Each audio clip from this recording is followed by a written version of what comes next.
Hi all, வணக்கம். Tamil food time சேனலுக்கு வரவேற்கிறேன்.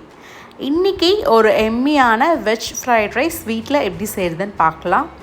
முதல்ல இதுக்கு ஒரு டீப்பான கடாய், நல்ல பெரிய கடாயாக எடுத்துக்கோங்க. அதில் ஆலிவ் ஆயில் சேர்த்துருக்கேன். நீங்கள் நார்மலான ஆயில் இருந்தாலும் சேர்த்துக்கலாம். ஒரு 4-5 பூண்டை பொடியாக கட் பண்ணி இந்த ஆலிவ் ஆயிலில் சேர்த்துருக்கேன். எப்போவுமே ஆலிவ் ஆயிலில் பூண்டை நீங்கள் கட் பண்ணி போடுறப்ப அந்த ஃப்ளேவர் ரொம்ப சூப்பராக இருக்கும்.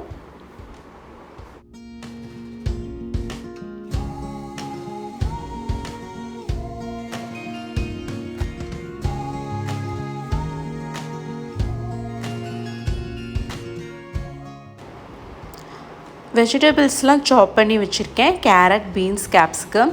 இப்போ இதில் பீன்ஸ் எல்லாத்தையுமே சேர்த்துக்கிறேன். அதுக்கப்புறம் கேரட், கேப்சிகமும் பாதி சேர்த்துட்டு மீதி பாதியை நம்ம லாஸ்ட்டாக சேர்த்துக்கலாம்.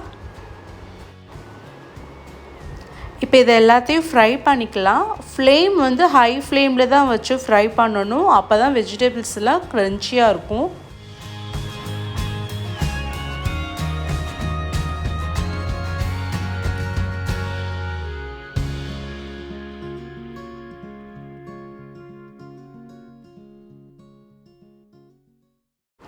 இப்போ இந்த காய்க்கு தேவையான உப்பு மட்டும் சேர்த்துக்கிறேன்.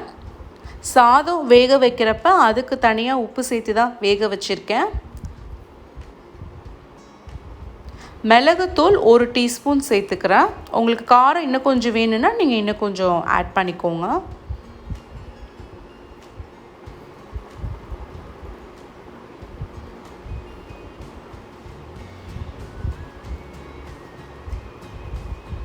சோயா சாஸ் 1 டீஸ்பூன் சேர்த்துருக்கேன்.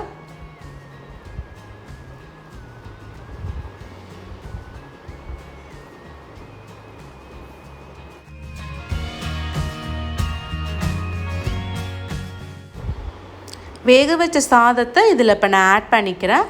1 கப் பாஸ்மதி அரிசியை 20 நிமிஷம் ஊற வச்சு 1க்கு 1.5 கப் தண்ணி ஊற்றி 1 விசில் மட்டும்தான் வச்சு எடுத்திருக்கேன்.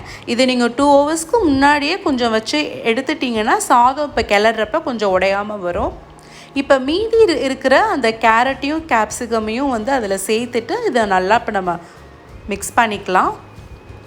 சாதம் வெந்த உடனே 1 டீஸ்பூன் எண்ணெய் ஊற்றி அதை கொஞ்சம் லைட்டாக நீங்கள் மிக்ஸ் பண்ணி வச்சிங்கன்னா உங்களுக்கு நல்லா கொஞ்சம் ஒன்றோட ஒன்று ஒட்டாமல் நல்லா உங்களுக்கு இருக்கும். நல்லா ஃப்ரைட் ரைஸ்க்கு கொஞ்சம் ரைஸ் அப்போ தான் சூப்பராக இருக்கும்.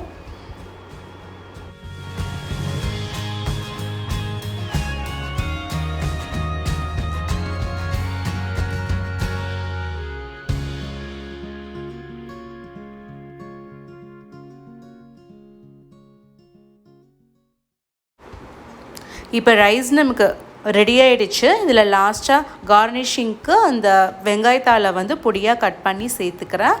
அதே மாதிரி பார்த்திங்கன்னா கேப்சிகம், அப்புறம் கேரட், இந்த வெங்காயத்தாள் எல்லாமே நம்ம லாஸ்ட்டாக தான் சேர்த்துருக்கோம். அப்போ தான் அந்த ஃப்ரைட் ரைஸ் நம்ம சாப்பிட்றப்ப அந்த வெஜிடபிள்ஸ்லாம் சாப்பிட்றதுக்கு க்ரன்ச்சியாக சூப்பராக இருக்கும்.